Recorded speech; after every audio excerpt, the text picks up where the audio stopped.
fighting escalated throughout the morning and into the afternoon of July 1st, 1863. The citizens of Gettysburg became painfully aware that their once peaceful town was to become the scene of carnage and bloodshed.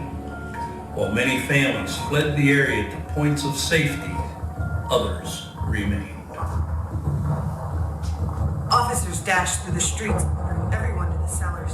As the town would be shelled, people running hither and thither, not knowing what to do or where to go for safety. Fanny Bueller, housewife, Baltimore Street. An officer rode his horse up on the pavement among the soldiers and said, "All you good people go down in your cellars or you will all be killed." We obeyed him at once. Several neighboring families had sought out our house, for it was large and well built with strong cellar walls of stone.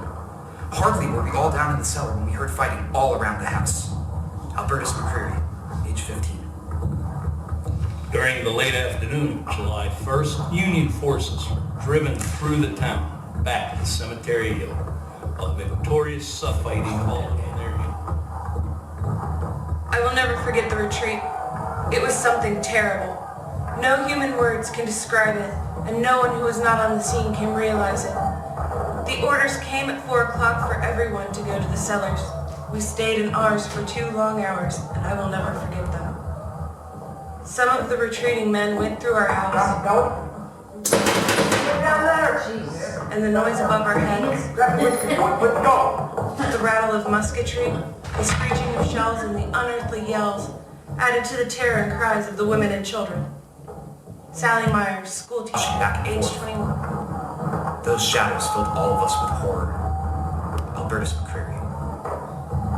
For the next 2 days, the rebel army occupied Gettysburg, and a violent sharpshooter action erupted at the southern edge of town.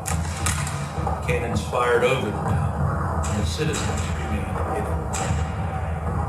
We had to remain in the cellar as long as the daylight lasted on Thursday and Friday.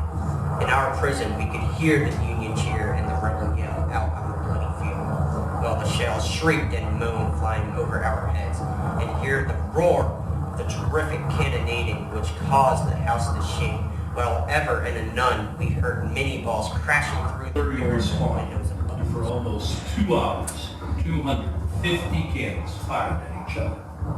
The sound was deafening as the explosion shook the houses in town. Again, the battle began with unearthly fury. Nearly all the afternoon, it seemed as if the heavens and earth were crashing together.